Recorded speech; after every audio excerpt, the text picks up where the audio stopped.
Ms. Velasquez, I think all of the witnesses have made reference to 11 million. I hear it everywhere I go as if it's a homogeneous group, and we know it's not. And you made reference several times to the 11 million.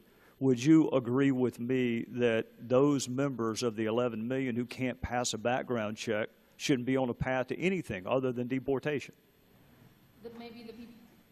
Maybe the people that don't pass a background check, but I do believe that there should be a pathway for the majority of the 11 million. Well, now that's a very different from what you said earlier, and that's kind of my point. My point is all 11 million can't pass any background check. All 11 million of any category of people, from preachers to members of Congress, can't pass a background check. Mm-hmm. So why persist with the talking point of 11 million when we know that that's disingenuous? All 11 million don't want to be citizens. All 11 million can't pass a background check. Mm-hmm. And even if you concede that, then we get to the details of what the background check is going to look like. For instance, if you were sitting where Mr. Amade is sitting, if you have a conviction for domestic violence, should you be on a path to citizenship or a path to deportation? Well, I can only argue for my sake and my parents' sake. No. With all due respect, you advocated on behalf of 11 million aspiring Americans. You're not a difficult fact pattern. Ms. Rivera is not a difficult fact pattern. So the talking point of 11 million aspiring Americans, I'm not interested in that. I'm down in the details of what does a background check look like. Do you think a conviction for domestic violence should disqualify someone from being on a path to citizenship or status? I think I'm going back again to that's up to you all to decide.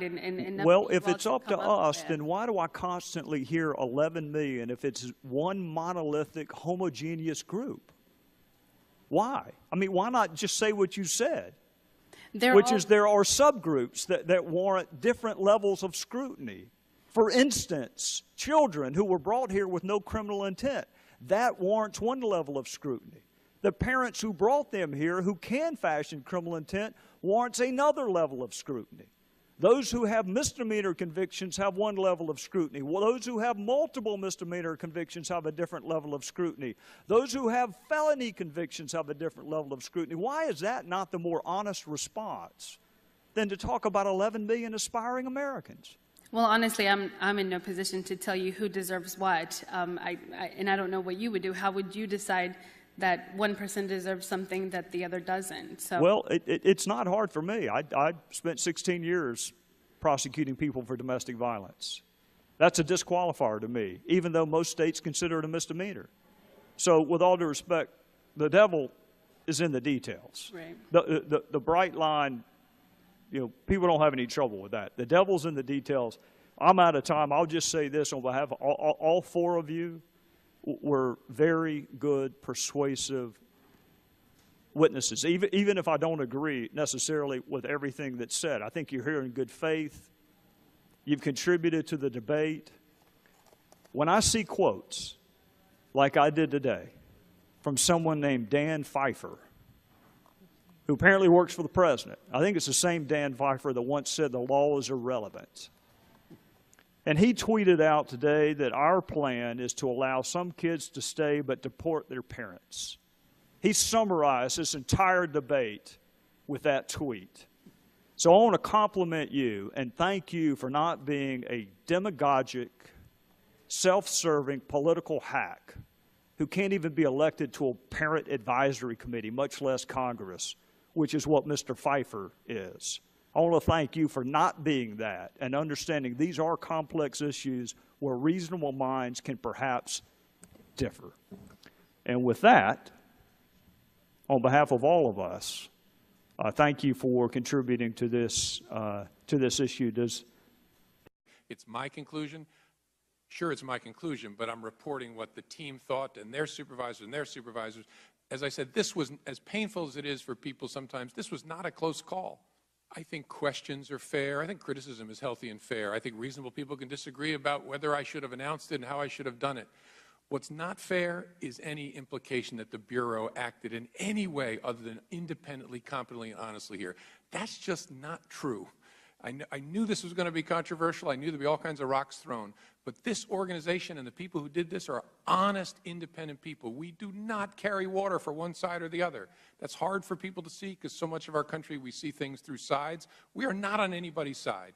This was done exactly the way you would want it to be done. That said, questions are fair. Feedback is fair. Absolutely. But the foot soldiers, we use that term in the civil rights movement, your agents on the ground, you take issue with whether or not they were compromised or they were adhering to somebody else's message.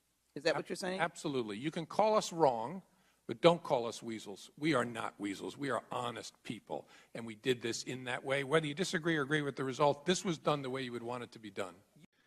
Chair thanks the gentlewoman. Recognize the gentleman from South Carolina, Mr. Gowdy, for 5 minutes. Well, thank you, Mr. Chairman. I want to start by acknowledging progress. I think it's important that we do so. This morning, we've had 9 straight Democrats talk to the FBI about emails without asking for immunity. That's a record. And I suspect the reason that they have not asked for immunity from Director Comey is they would say they've done nothing wrong. I find that interesting because that's exactly what Heather Samuelson and Cheryl Mills' attorneys said. In fact, they said it just a few days ago, and I'll quote it. The FBI considered my clients to be witnesses and nothing more. And then Ms. Mills and Ms. Samuelson's attorney said this. I think this is the most interesting part. The Justice Department assured us my clients did nothing wrong. Well, Mr. Chairman, if you're assuring subjects or targets or what witnesses, whatever you want to call them, that they've done nothing wrong, it does beg the question, what are you seeking and receiving immunity from? I mean, if you've done nothing wrong, laptops don't go to the Bureau of Prisons, Mr. Chairman. People do. So the immunity was not for the laptop. The immunity was for Cheryl Mills.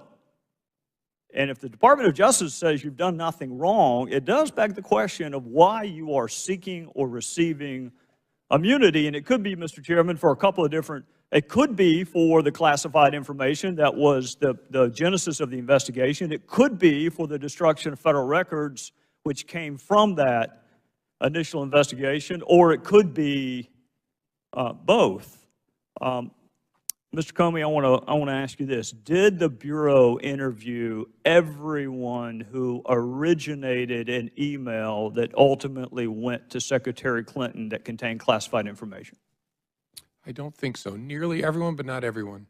Well, you and I had a discussion the last time about intent. You and I see the statute differently. My opinion doesn't matter. Yours does. You're the head of the Bureau. But in my judgment, you read an element into the statute that does not appear on the face of the statute.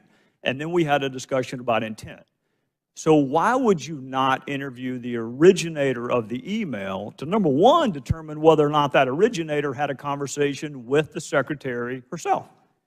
There were a handful of people who the team decided it wasn't a smart use of resources to track down. One was a civilian in Japan, as I recall, who had forwarded something that somehow got classified as it went up. And the other were a group of low-level State Department people deployed around the world who had written things that ended up being classified. Nearly everyone was interviewed, but there was a small group that the team decided it isn't worth the resources. Well, to that extent, if you interview the overwhelming majority of the originators of the email, will you make those 302s available to Congress? Because I counted this morning 30-something 302s that we do not have. Okay. I'll go back and check. My goal is maximum transparency, consistent with our obligations under the law. I'll check on that. Well, and I appreciate it for this reason. Intent is awfully hard to prove. Mm-hmm. Very rarely do defendants announce ahead of time, I intend to commit this crime on this date. Go ahead and check the code section. I'm going to do it. That rarely happens. So you have to prove it by circumstantial evidence, such as whether or not the person intended to set up an email system outside the State Department, such as whether or not the person knew or should have known that his or her job involved handling classified information, whether or not the person was truthful about the use of multiple devices, whether or not the person knew that a frequent emailer to her had been hacked, and whether she took any remedial steps after being put on notice that your email or someone who's been emailing with you prolifically had been hacked. And whether or not, and I think you would agree with this, Director, false exculpatory statements are gold in a courtroom. I would rather have a false exculpatory statement than a confession. I would rather have someone lie about something and it be provable that that is a lie, such as that I neither sent nor received classified information, such as that I turned over all of my work-related emails. All of that, to me, goes to the issue of intent. So I got two more questions, then I'm going to be out of time. For those who may have to prosecute these cases in the future, what would she have had to do to warrant your recommendation of a prosecution? If all of that was not enough, because all of that's what she did, if all of that's not enough, I mean, surely you cannot be arguing that you have to have an intent to harm the United States to be subject to this prosecution. I mean, that's treason. That's not a violation of this statute. No, I think we'd have to be able to prove beyond a reasonable doubt a general awareness of the unlawfulness of your conduct. You knew you were doing something you shouldn't do. And then, obviously, that's on the face of the statute itself. Then you need to consider, so who else has been prosecuted and in what circumstances, because it's all about prosecutorial judgment. But those two things would be the key questions. Can you prove that the person knew they were doing something they shouldn't do, a general criminal intent, general mens rea, but the and way to treated other people similarly? The way to prove that is whether or not someone took steps to conceal or destroy what they've done. That is the best evidence you have, that they knew it was wrong, that they lied about it. It's very good evidence. Always want to look at what the subject said about their conduct. Well, and there's a lot. There's a lot. If you saw her initial press conference, it all falls under the heading of false exculpatory statement. I'm out of time, Mr. Chairman, but the director did. You started off by giving us examples of things the Bureau has done. And every one of us who's worked with the FBI, that is the FBI that I know. The one that went and saved that girl in North Carolina, that is the FBI that I know. What concerns me, Director, is when you have 5 immunity agreements and no prosecution, when you are allowing witnesses who happen to be lawyers, who happen to be targets, to sit in on an interview. That is not the FBI that I used to work with. So I've been really careful to not criticize you. In fact, I said it again this morning. They wanted to know, was he gotten to? Did somebody corrupt him? No, I just disagree with you.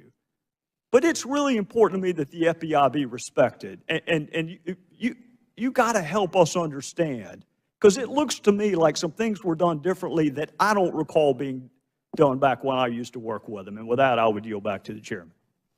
Can I respond to that? Very different from what you said earlier, and that's kind of my point. My point is all 11 million can't pass any background check. All 11 million of any category of people, from preachers to members of Congress, can't pass a background check. Mm-hmm. So why persist with the talking point? Ms. Velasquez, I think all of the witnesses have made reference to 11 million. I hear it everywhere I go as if it's a homogeneous group. And we know it's not. And you made reference several times to the 11 million. Would you agree with me that of 11 million, when we know that that's disingenuous? All 11 million don't want to be citizens. All 11 million can't pass a background check. Mm-hmm. And even if you concede that, then we get to the details of what the background check is going to look like. For instance, if you were sitting where Mr. Amade is sitting, if you have a conviction for domestic violence, should you be on a path to citizenship or a path to deportation? Well, I can only argue for my sake and my parents' sake. No. With all due respect, you advocated that those members of the 11 million who can't pass a background check shouldn't be on a path to anything other than deportation. Maybe the people that don't pass a background check, but I do believe that there should be a pathway for the majority of the 11 million. Well, now that's a